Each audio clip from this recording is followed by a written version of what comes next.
السلام علیکم ورحمۃ اللہ۔ علماء ربانیین، اہل سلوک، اہل مشرب، ائمہ تصوف فرماتے ہیں کہ سر روح کی روح ہے۔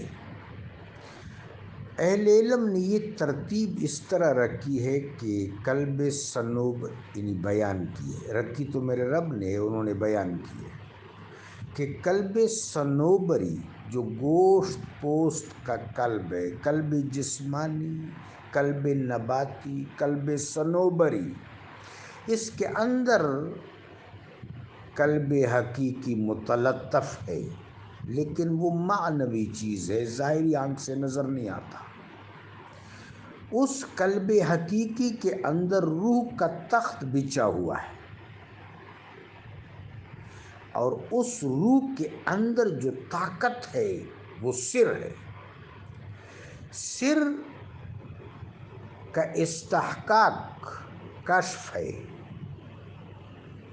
اہل علم نے لکھا ہے کہ جب قلب بینا ہوتا ہے، روح تجلی یافتہ ہوتی ہے، عقل راست ہوتی ہے، نفس معرفت کی راہ اور تزکیہ کی شاہراہ پر ہوتا ہے، وجدان میں عشق الہی کا نظارہ مترتب ہوتا ہے، وجدان عشق الہی سے معمور ہوتا ہے، خفی و اخفا میں مستی اور سرمستی کا تموج ہوتا ہے، تو پھر سر پر انکشاف ہوتا ہے،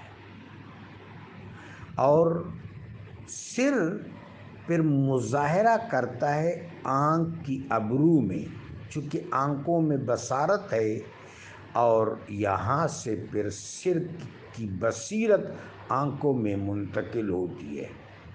نگاہ مرد مومن سے بدل جاتی ہیں تقدیریں، لہٰذا نگاہ ہے، وہاں سے سر کا انکشاف اور کشف جو ہے وہ بھی اثر انداز ہوتا ہے۔ اس لیے صحابہ اکرام سے فرمایا گیا، لا تقولوا راعنا وقولوا انظرنا، میرے حبیب سے یہ نہ کہو کہ راعنا، میرے حبیب سے یہ کہو انظرنا، ہم پر نظر کرم فرمائیو، وللکافرین عذاب علیم، اور نگاہ کے فیض سے جو محروم ہیں وہ پھر بڑے محروم ہیں، اللہ میں محفوظ رکھے۔